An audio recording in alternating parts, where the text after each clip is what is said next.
This is part 2 of the series. Jervis Davis, May 17, 1995. Between 1978 and 1979, American serial killer Jervis Davis and Richard Ricky Holman killed at least 4 people in robberies in Illinois. Shooting witnesses was easier than donning a mask, according to Davis, the elder of the two, who spoke to an investigator. The .22 caliber killers was the nickname given to the two. Holman, who was too young to be put to death, is currently serving a life sentence while Davis was executed. Davis was raised in poverty in East St. Louis as one of 8 children. Annie Quinley Petulat, his 4th grade teacher, called him a poor, pathetic boy who just sat there and said nothing. Police knew Davis as a small-time thief, a resale of stolen items, and an alcoholic before the killings. Frida Mueller, 78, was reportedly robbed and killed by Davis and Holman on December 8, 1978. After shooting her to death, the two took her checkbook, billfold, and television set. Although Frida's murder was brought up during their trials, Davis and Holman were never charged with her death. Charles Beeble, an 89-year-old wheelchair user, was shot and killed inside his trailer home on December 22, 1978. Later that night, Jean Beeble Moore, his daughter, found his body. 2 watches, a billfold, a number of guns, and a television set were taken by Davis and Holman. This murder was committed by Holman.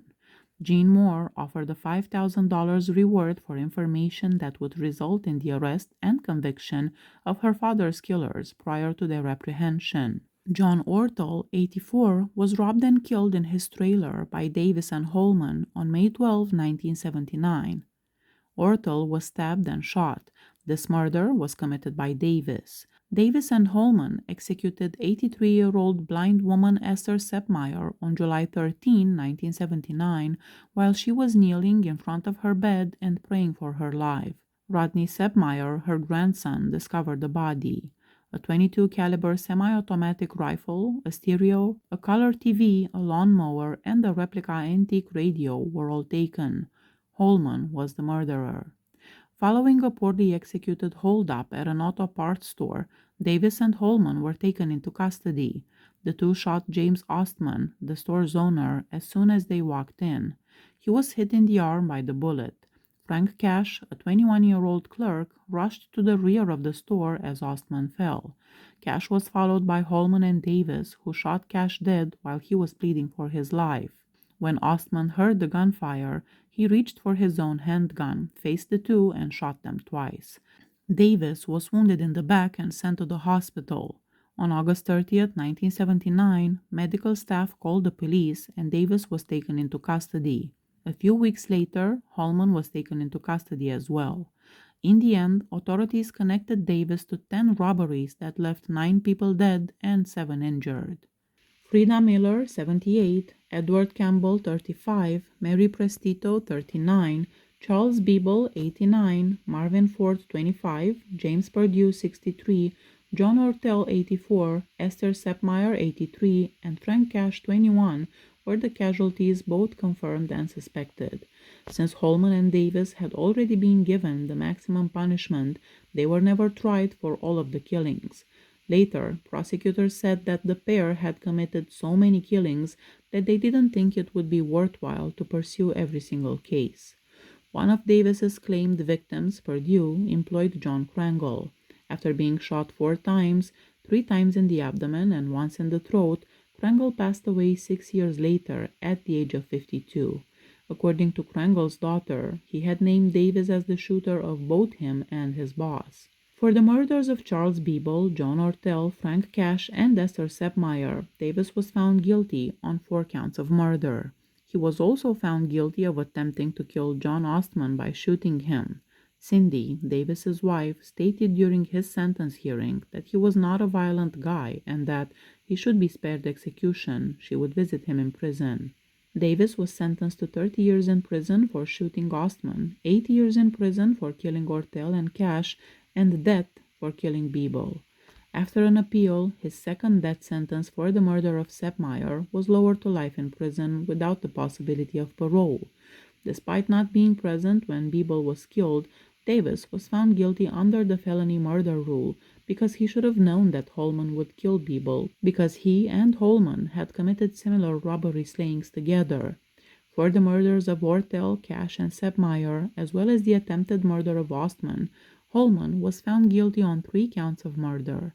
He was sentenced to 75 years in prison for the murders of Ortel and Cash, and another 25 years for shooting Ostman.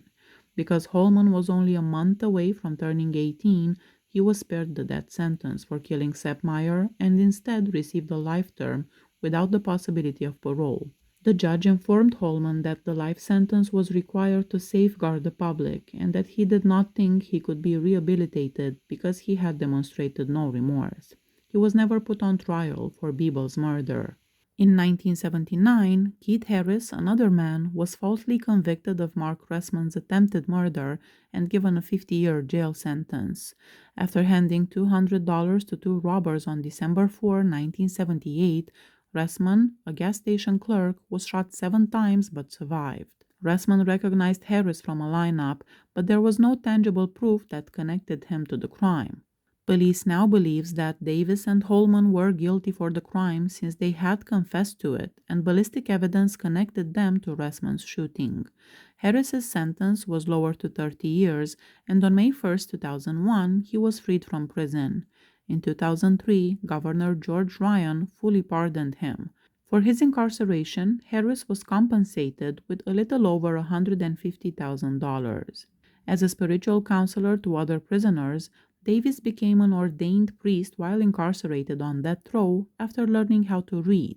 He was put to death by lethal injection in 1995 following a series of unsuccessful appeals and the rejected request for clemency to Governor Jim Edgar. After declining a final meal, Davis said, "I wish Godspeed to all." At 12:28 in the morning, he was declared dead. Holman is currently completing his term at Pontiac Correctional Center. Due to the Miller v. Alabama and Montgomery v. Louisiana decisions, which restricted life sentences without parole for children, he has attempted in recent years to get his life sentence reduced to a term of years. Holman's attempts have failed, though, and as of 2024, he is still serving a life sentence. Charles Albanese, September 20, 1995. From 1980 to 1981, Albanese poisoned 3 cousins in McHenry, Illinois with arsenic to get their inheritance, bank money, real estate, life insurance payouts, and pension money. In 2 different trials, he received death sentences.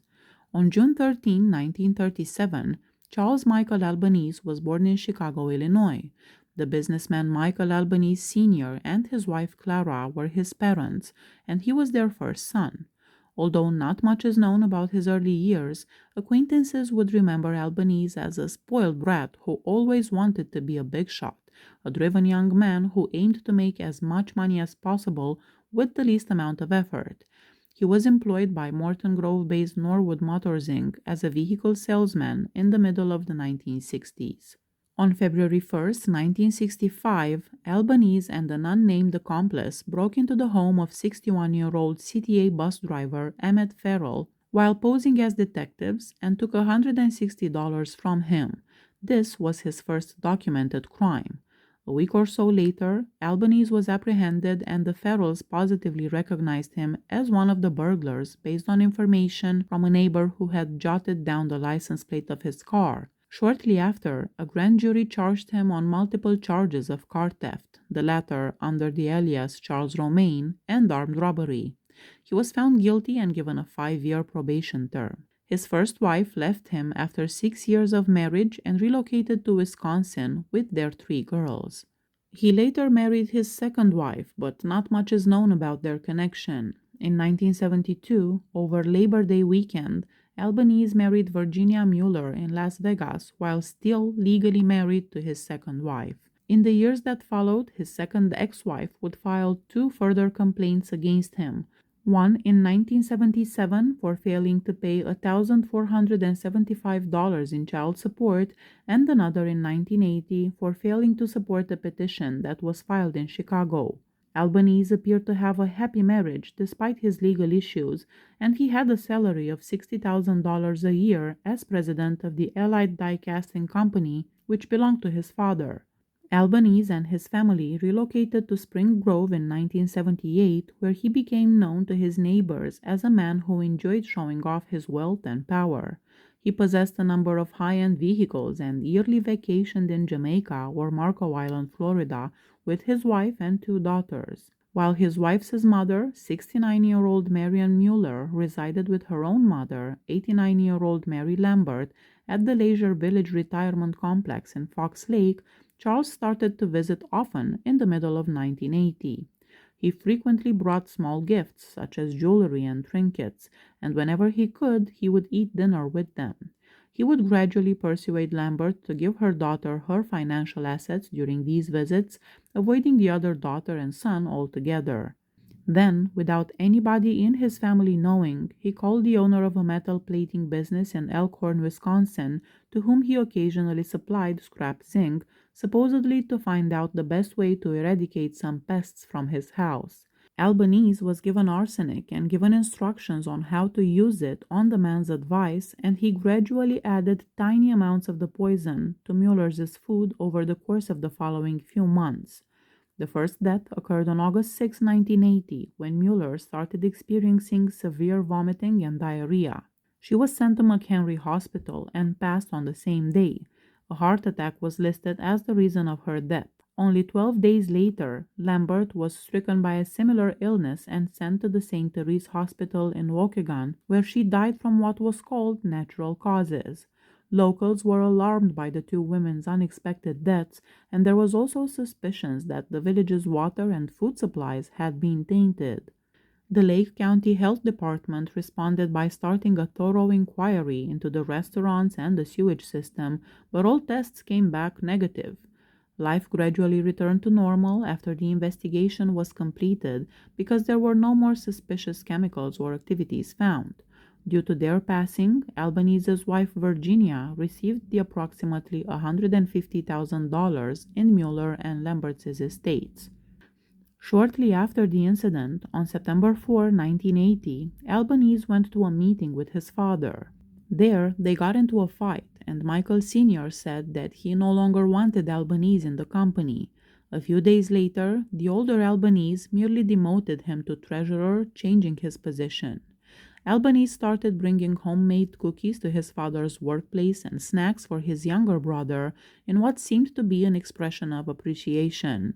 Michael Jr. had to be hospitalized for severe nausea and vomiting just 4 days after he started doing so.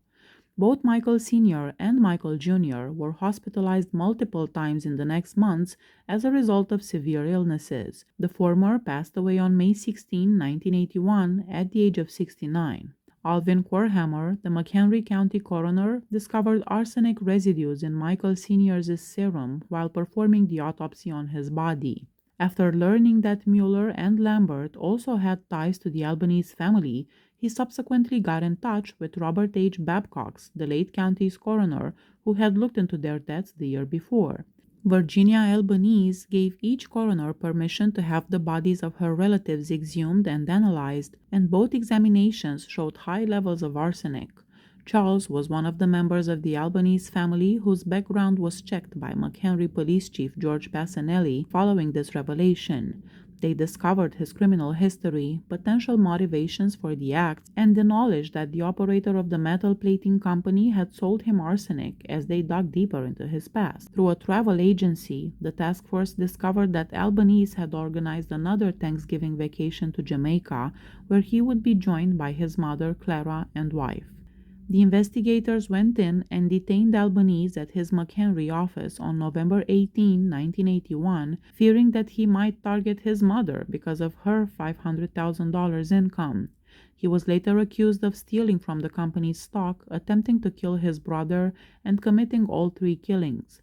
It was determined that Albanese would face charges in 2 different trials because 2 of the 3 murders occurred in different jurisdictions, one in McHenry County for Mueller's murder, and another in Lake County for the killings of Lambert, his father, and his brother's attempted murder.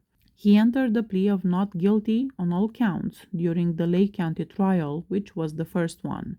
The trial was transferred to Bloomington and set for May 1982 as a result of the case's pretrial notoriety. On May 18, the jury found Albanese guilty on all counts after just over 7 hours of deliberation. Despite the fact that he had no significant criminal past, the prosecution argued that he should be executed because he had demonstrated no remorse. Albanese was given an electric chair death sentence 2 days later. He looked exhausted and lacked energy as the judge read out his punishment. Albanese was moved to Lake County to face trial for Lambert's murder that same October.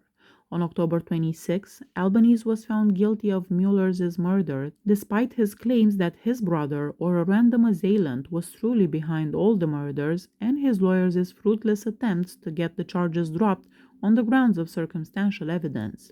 He received another death sentence a few days later.